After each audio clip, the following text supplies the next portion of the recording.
नमस्कार, मैं रचना शर्मा। चढ़ती कला टाइम टीवी देख रहे सभी दर्शकों का स्वागत करती हूं। आप देख रहे हैं हरियाणा के विशेष समाचार।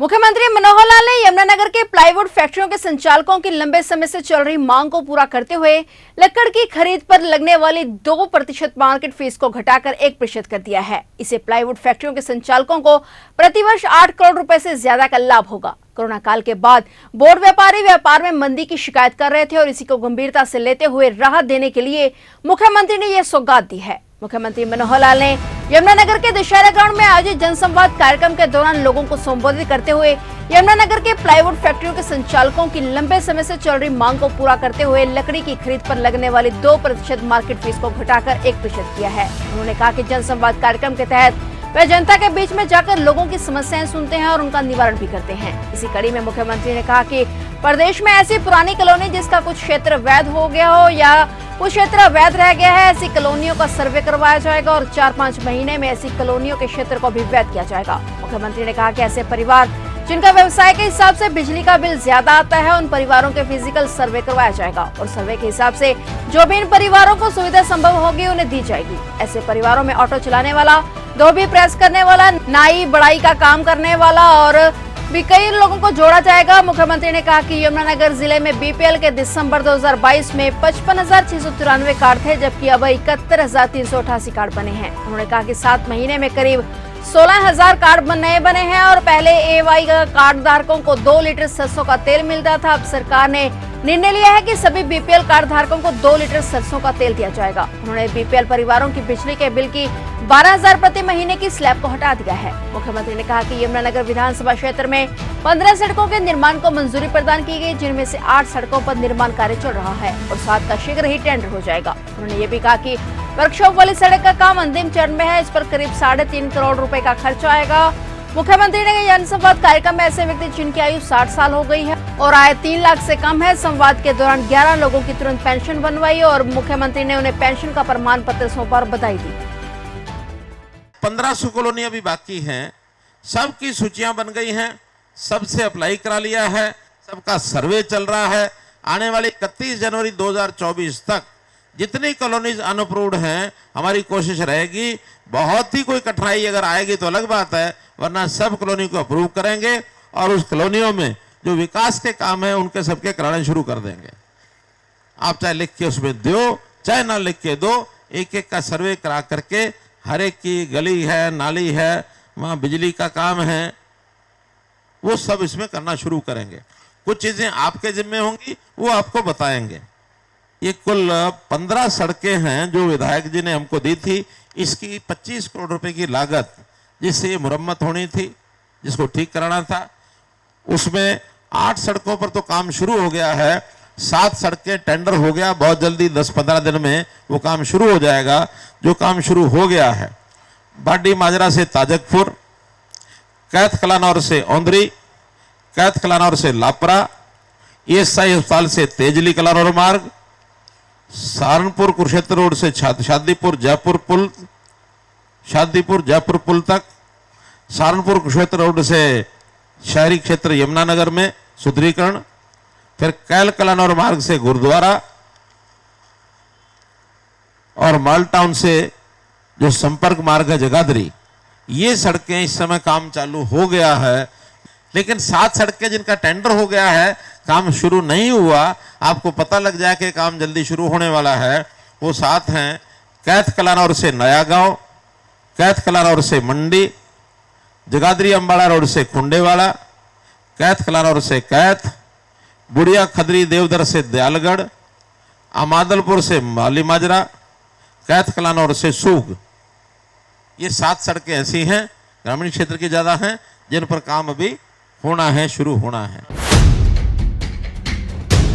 सीएम मनोहर लाल ने कहा कि राष्ट्र निर्माण के लिए व्यक्ति निर्माण जरूरी है, क्योंकि व्यक्ति से समाज और समाज से देश बनता है। इसके लिए शिक्षा ही एक महत्वपूर्ण आधार है और हरियाणा सरकार ने राज्य में शिक्षा के स्तर को ऊंचा उठाने और हर बच्चे को शिक्षित प्रदान करने के उद्देश्य से अभूतपूर्व कार्य किए हैं। राज्य में लगभग 14,000 विद्यालयों में सिविल कार्यों के साथ साथ बच्चों के लिए ड्यू डेस्क जैसी कई सुविधाएं मुहैया करवाने के लिए सरकार ने लगभग 3500 करोड़ रुपए खर्च किए हैं। मुख्यमंत्री मनोहर लाल ने कहा कि 21वीं सदी की जरूरतों के अनुसार मानव संसाधन बनाना शिक्षा की सबसे बड़ी चुनौती है। आज का युग रिफॉर्म, परफॉर्म और ट्रांसफॉर्म का युग है। शिक्षा के क्षेत्र में यह बात अधिक लागू होती है। प्रधानमंत्री नरेंद्र मोदी ने भी इसी बात को ध्यान में रखते हुए नई राष्ट्रीय शिक्षा नीति लागू की है। उन्होंने कहा था कि नई राष्ट्रीय शिक्षा नीति नए भारत की नई उम्मीदों की, नई आवश्यकताओं की पूर्ति का सशक्त माध्यम है।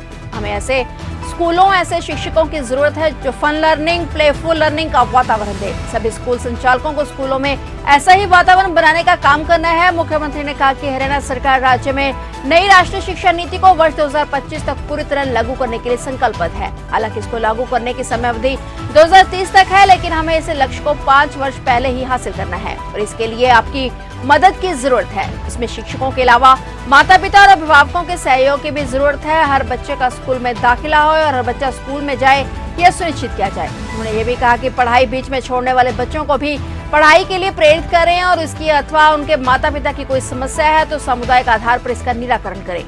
प्रधानमंत्री जी श्री नरेंद्र मोदी जी ने हमारे सामने एक विषय रखा है कि अब देश में नई राष्ट्रीय शिक्षा नीति ये लागू की जा रही है। तो ये नई राष्ट्रीय शिक्षा नीति लागू करने में शिक्षा में भी आमूलचूल परिवर्तन, सुधार ये करने की बात की गई है। देश भर में तो ये नई राष्ट्रीय शिक्षा नीति 2030 तक लागू होनी है, लेकिन हमारे यहाँ हरियाणा के अंदर हम लोगों ने तय किया है कि इस राष्ट्रीय शिक्षा नीति के कुछ पहलू जो बहुत प्रारंभिक पहलू हैं वो हम 2025 तक पूर्ण करेंगे, ताकि इसमें बच्चों का ज्ञान जो आज की आवश्यकता है उसके हिसाब से बढ़े। बच्चों की त्रिभाषी फार्मूला जो हम बच्चों को भाषा सिखाना चाहते हैं वो हम सिखा सकें और बच्चों को शिक्षा के साथ साथ कौशल विकास के काम के नाते भी प्रवीण किया जाए, ताकि कुछ बच्चे स्कूल की पढ़ाई के बाद भी यदि अपना रोजगार करना चाहते हैं, अपने आप को कमाने के लायक खड़ा करना चाहते हैं, वो भी हो सके। तो ऐसे काम में भी आप सब लोगों का हमको योगदान चाहिए। आप जरूर इसके अंदर ये जो पॉलिसी है आज के युग की, जिसके अंदर रिफॉर्म, परफॉर्म और ट्रांसफॉर्म ये जो 3 शब्दों के साथ एक दिया जाता है आप लोगों का सैद्धांतिक विषय कि आप इसके अंदर लागू करके और 21वीं सदी की जो जरूरत है उसके हिसाब से आप उसको लागू कराएंगे, ऐसा मेरा मानना है। मैं ये भी मानता हूँ कि हमको कुछ व्यवस्थाएं नई खड़ी करनी पड़ेंगी, ताकि बच्चों की शिक्षा का, बच्चों की उपस्थिति का, बच्चों के अध्यापक पूरी संख्या हुई कि नहीं हुई, जिस स्कूल में बच्चे कम हैं, अध्यापक ज़्यादा हैं, वहाँ को भी हम ठीक कर सके। जहाँ अध्यापक बच्चे ज़्यादा हैं, अध्यापक कम हैं, उसको भी हम ठीक कर सके। और हाँ, बहुत स्कूल ऐसे हैं जहाँ बच्चों की संख्या बहुत ही कम है, अर्थात 10 से लेकर 15 तक भी बच्चे नहीं हैं, वहाँ भी अध्यापक कम से कम 2 यदि लगाए जाते हैं तो बड़ी कठिन व्यवस्था पड़ती है। ऐसा एक जिसको कहना चाहिए कि एक समान वितरण जो है अध्यापकों का भी ठीक हो सके, इसके ऊपर पूरा हम ध्यान रखे हुए हैं।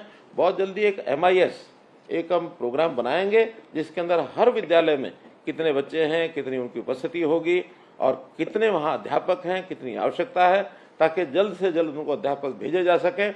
अगर स्थायी नियुक्ति हमारे अध्यापकों की नहीं होगी तो हम जो अस्थायी तौर के ऊपर उनकी भर्ती करके भी उनको भेजेंगे। ये काम भी हम बहुत जल्दी करने जा रहे हैं। बच्चे जो ड्रॉप आउट होते हैं, उस ड्रॉप आउट बच्चों की चिंता भी हमारे जो विद्यालय हैं वो ज़रूर करें। अगर ड्रॉप आउट के विद्यालयों की चिंता बच्चों की कर ली जाती है तो निश्चित रूप से कोई बच्चा हमारा वो बाहर न रहे, इस स्थिति तक हम आना चाहते हैं। कुल मिलाकर के हमारे बच्चों की शिक्षा अच्छी कैसे हो, ये जिम्मेदारी हम सबकी है, चाहे उसमें सरकार है, हमारा शिक्षा विभाग, चाहे अन्य विभाग हैं, या फिर गांव में पंचायत से लेकर के अभिभावक, अध्यापक, सभी ये जो स्कूल मैनेजमेंट कमेटी है, इन सब की चिंता, बच्चों की पढ़ाई की चिंता होनी चाहिए। एक बच्चा यदि बचपन उसका संवर जाता है तो निश्चित रूप से आगे वो एक अच्छा नागरिक बनेगा। आज हम जिस युग में जी रहे हैं, इस युग में माता पिता और अध्यापक सबकी चिंता बच्चों की पढ़ाई होनी चाहिए। मैं तो कम से कम अपने समय की बात बता सकता हूँ, आज से 50 साल पहले की। तब तो माता पिता को भी पता नहीं होता था कि बच्चे की पढ़ाई में क्या कमी है, क्या उनको ध्यान रखना है, कोई गाइडेंस उस समय मिलती नहीं थी।